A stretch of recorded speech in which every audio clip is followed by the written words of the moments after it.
Hi guys, so today's video is going to be about evaluating your life. So yesterday we were thinking a lot about the things that are important to us, and some points came up and we just wanted to figure out how we were doing on a couple of different fronts. So I'm going to tell you what those points are, and then I'm going to explain them a little bit. So the first one, of course, is a good place to live. Second point is good food to eat. Third point is money to spend on things that are important to you. The fourth point is time to do the things that are important. The fifth point is the community of people, the people who you surround yourself with. And the sixth point, of course, is that you find your work purposeful. So one without the other doesn't really work, and at least for us, we feel that all of these points come together to create our overall life quality. So basically what we're trying to do is optimize. We're trying to optimize our efficiency. So how much time we're putting in, and on each of these fronts what we're getting out. So of course, when we think of a place to live, there are many beautiful places on this planet. But of course, there are only a few places where you can do business, where you can work, where you can eat, where you can be happy, which sort of satisfies many conditions. There are also many holiday places which only have good weather for a few months a year, and then the rest of the year they're barren and boring. So these are the kind of places that you visit, maybe every year, but they're not places where you could stay long term. So we really wanted a place in a city, a cosmopolitan city, a dynamic city, a place where things are happening. And Bangalore is one of those places. Of course, it's where I grew up, so I know a lot of people here, and I know how things work. But it's also a really good place for new businesses to open, and you can find a lot of interesting, talented people here, and it's definitely a place to start something new. So that's why we chose Bangalore, and in particular Koromangala, for our hostel and our home. And it's given us so much already, and I can't wait to find out what it's going to give us in the future. So that was one of the main things that we were thinking about, and on that front, it's a big tick.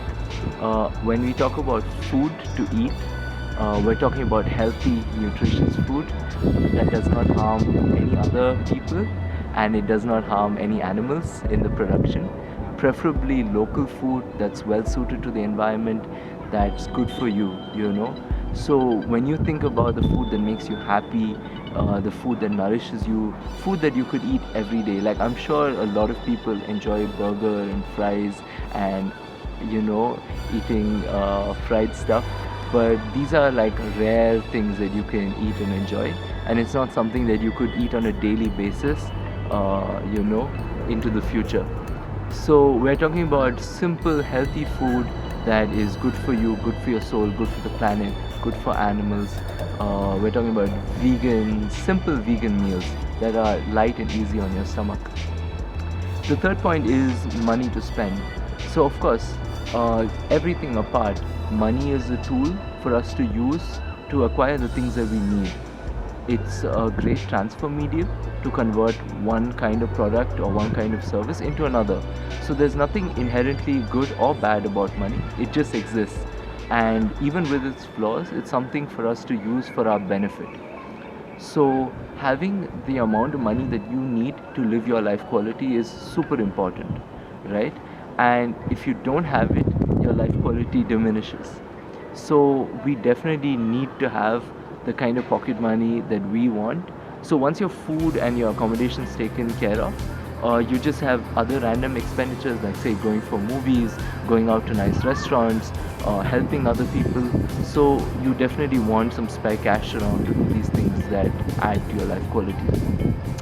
The fourth point is time to do what you want. So without time, like, you could be in a really high paying job, and you could be doing super well at your work and not have any time at all for yourself or your family or the things that you care about. And then the question is, what is the point? What is the point of working so hard, earning so much, and at the end of the day you lose it all? Like, you don't have anything. Maybe you've damaged your health, maybe you've damaged relationships, and there's really nothing that you have left. So that's why having time, an abundance of time to do passion projects, to just chill, to lie in bed as long as you want, This is the true meaning of freedom, and this is what defines a good life from an average life.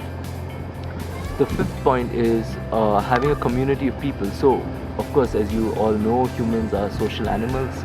We need people around us, but the people we vibe with, the people we hang with, they affect our quality of life a lot. So if you hang around with negative people who are always complaining and who are always finding fault with things, who have everything but are still always unhappy, you will find yourself being dragged down. You find yourself with humble people, beautiful people who are enhancing your quality of life, finding their best selves.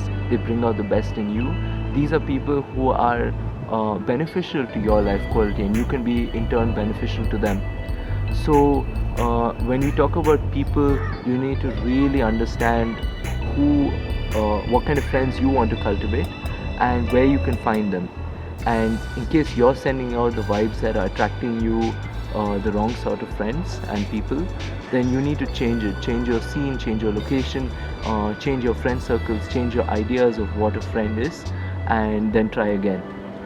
The last point, of course, is that work must be purposeful.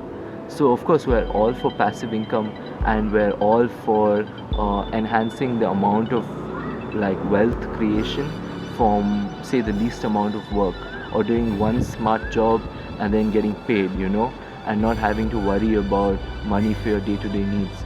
But finding purposeful work will keep you from drifting in life. It'll keep you from floating into the abyss. So of course you can be super poor and not have purposeful work, and you can also be super rich and not find purpose in your work or in your life. So really, to find a balance where you do feel that you're working for something, you feel that that work is giving you some results and some benefit, but it does not consume you. So it's finding that balance. So we are in a field now that's giving us a huge amount of gratification. It gives us a lot of sense of self-worth, the work that we're doing. So it's really great. But for some years before, we were just traveling full time. We were just moving from place to place, and there was a void inside us.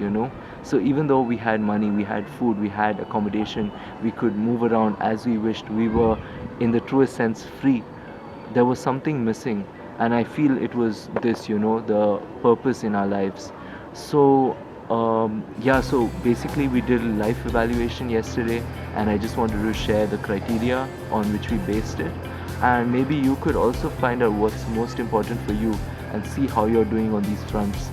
Because if you don't do this, your entire life could just flash by in a series of mundane, once you put your life into a tight routine and you just keep doing the same thing over and over, you could completely miss out on the bigger picture.